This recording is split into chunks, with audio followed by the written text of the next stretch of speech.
Today I will be reading Yankee Go Home by Deb Landry and illustrated by Christina St. Cyr. Yankee played in his yard every day. He sniffed the flowers, rolled in the grass, and chewed on his bones. He was a happy pup who loved to play with his toys, but doing the same thing day after day was boring. So Yankee grew tired of his toys. He was lonely and wanted to do something new. Yankee decided to bury his bone. He dug and he dug and he dug. The hole grew bigger and bigger.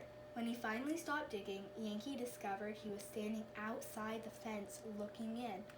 But Yankee thought it would be fun to wander around and explore his new territory beyond his backyard. Yankee climbed to the top of the hill and looked down into the neighborhood below.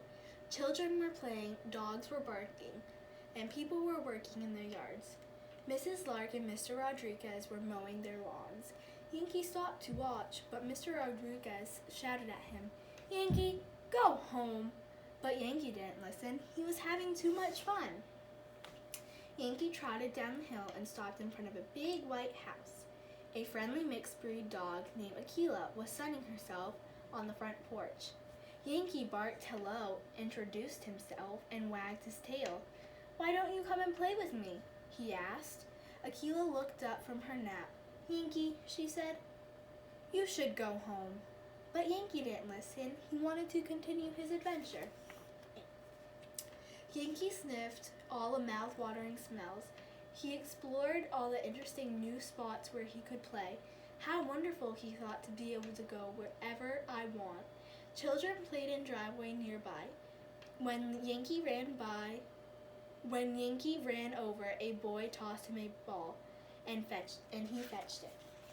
Mrs. Lark gave Yankee a biscuit when he passed through her backyard. "Here you go," she said.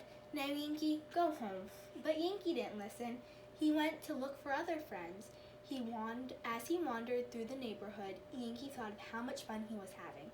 If only he could crawl under the fence every day to play with his new friends.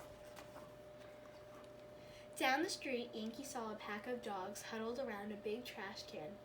He trotted up to the pack and barked to get their attention. Kit, the leader, and Caboodle, his sidekick, growled at Yankee, while the other dogs circled around him. "Who said you could join in? Get lost, Squirt. We don't want the likes of you hanging with us," they said. "Go home, Twirt."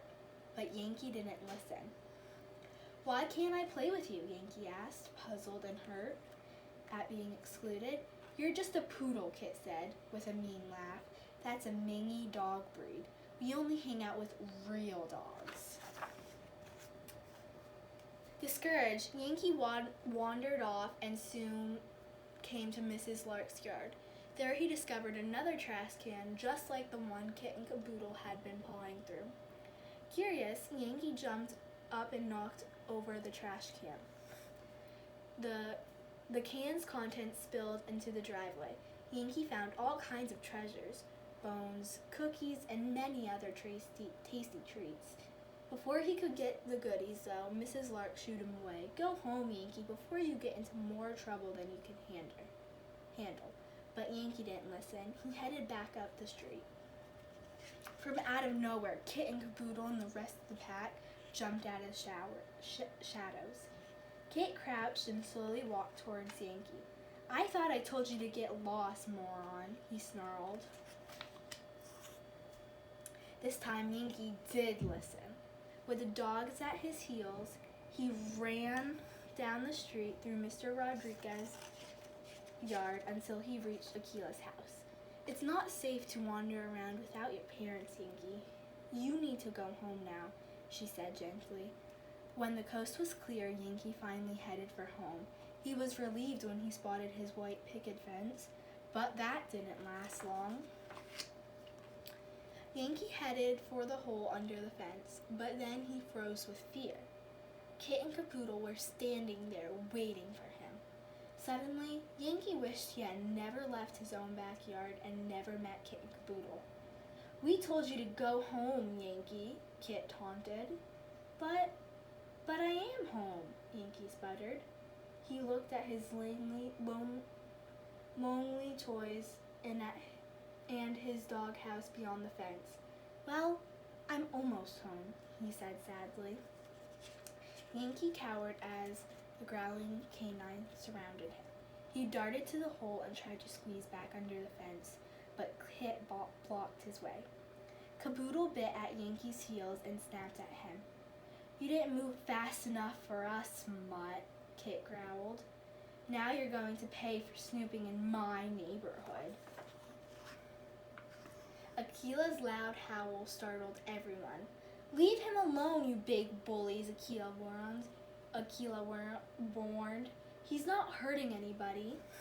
"Hey," Kit barked with surprise. "It's a fleabag flower mutt. I guess she's just doesn't know who's boss around here." Kit moved threateningly toward Akila, but she didn't back down.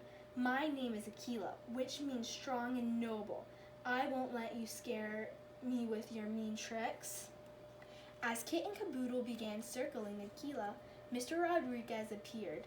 "Get out of here, you dogs!" he shouted at Kit and his buddies.